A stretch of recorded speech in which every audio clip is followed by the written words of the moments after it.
নমস্কাৰ বন্ধুসকল, মই এতিয়া আছোঁ এই ৰঙিয়া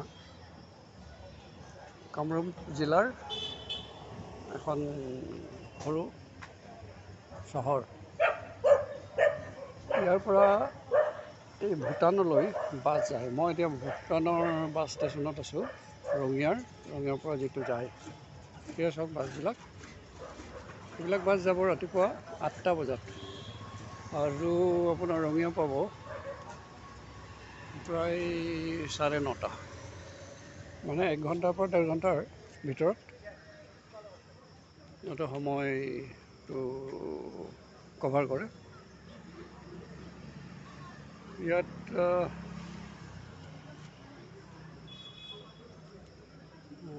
বাছ মানে প্ৰায় কেইখন বাছেই ৰঙিয়ালৈ যায়।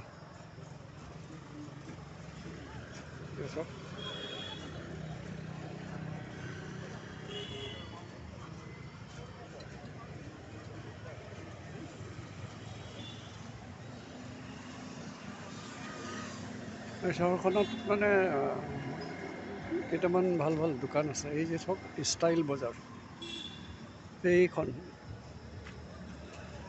যে আমাৰ সিফালে আছে কি কয় আপোনাৰ বিগ বজাৰ, তাৰপিছতে বিশাল, ঠিক তেনেকুৱাকৈ ইয়াতো এখন ধুনীয়া মাৰ্কেট চালোঁ, সেই ষ্টাইল বজাৰ এখন চাওক।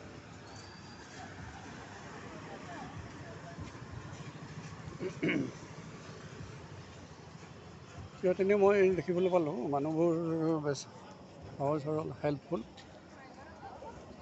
আৰু প্ৰত্যেকেই নিজৰ নিজৰ কামত বিজি থাকে। এনেই সৰু যদিও এখন ধুনীয়া চহৰ ৰঙিয়া। ইয়াত প্ৰায়বিলাক দোকান বজাৰ, ফল মূলৰ দোকান, কাপোৰৰ দোকান, শাক পাচলিৰ দোকানটো অৱশ্যে অলপ দূৰত আছে। এই এখন চাওক, এয়া এখন ভি মাৰ্কেট। ওচৰতে আছে এই ইণ্ডিয়ান বেংক, আপোনালোকক দেখাইছোঁ। আৰু ইয়াৰ আগলৈ ইফালে যদি আমি যাওঁ, ইফালে নলবাৰী,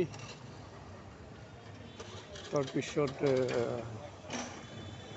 বিশ্বনাথ চাৰিআলি, সেইবিলাকৰ যাবলৈ সুবিধা আছে।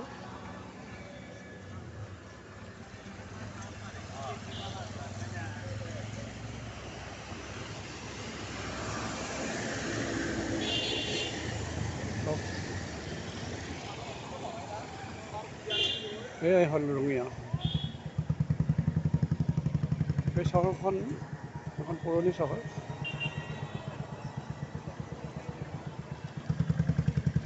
ইয়াৰ ওচৰতে কিছুমান পিকনিক স্পট আছে। ভূটান যোৱা ৰাস্তাত কিছুমান পিকনিক স্পট পোৱা যাব। বিশেষকৈ ডিচেম্বৰ জানুৱাৰী মাহত মানুহবিলাক তাত পিকনিক খাবলৈ যায়। আৰু ভূটানলৈ ইয়াৰ পৰা নিচেই ওচৰত। আৰু ভূটান সোমাওঁতে তাত এখন গেট পোৱা যায়। এই গেটখন ভূটান সোমাবলৈ ইণ্ডিয়াৰ তাত পাছ লাগিব। সেই পাছ অৱশ্যে সিহঁতে তাত পোৱাগৈ লগে লগে তাতে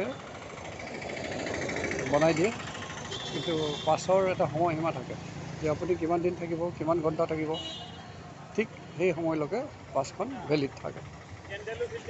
তাৰপিছত যদি আপোনাৰ কাম ধৰক শেষ হোৱা নাই, তেতিয়াহ'লে আপুনি আকৌ পাছখন এক্সটেণ্ড কৰিব লাগিব। বিশেষ এটা ফিজ নলয়, তথাপিতো সৰু এটা ফিজ দিব লগা হয়। যিহেতু আমি ভাৰতীয়, হ'ব পাৰোঁ আমি অসমৰ পৰা, গ'লেও আমি ভাৰতীয়, গতিকে আমাৰ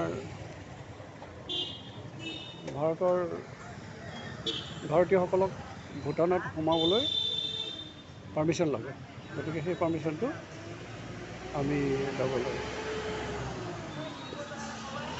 এখন চাইনবোৰ্ড চাওক, ইয়াৰ পৰা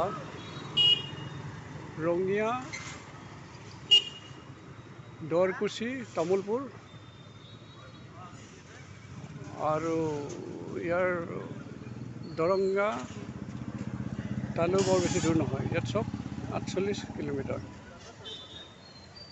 দৰকুচি 12, তামোলপুৰ 20।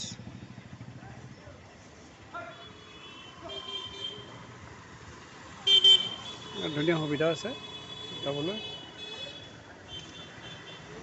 ইয়াৰ পিছতে মই আপোনালোকক দেখুৱাম ৰঙিয়াৰ পৰা যোৱা, তাত প্ৰৱেশ কৰোঁতে এই যে ভূটানৰ যিখন গেট, মোৰ ইয়াৰ আগৰ ভিডিঅ'ত আপোনালোকক দেখুৱাবলৈ মই সক্ষম হ'ম। আজিৰ ভিডিঅ'টো মই ইমানতে থ'লোঁ, চাগে আপোনালোকে ভাল পাব। যদি ভাল পায় মোৰ চেনেলটো ছাবস্ক্ৰাইব কৰিব আৰু লাইক কৰিবলৈ নাপাহৰিব। যিহেতু নেক্সট ভিডিঅ' আমি ভূটান আপোনালোকক দেখাম আৰু পৰৱৰ্তী সময়ত আমি আকৌ আপোনালোকক লগ পাম। ধন্যবাদ।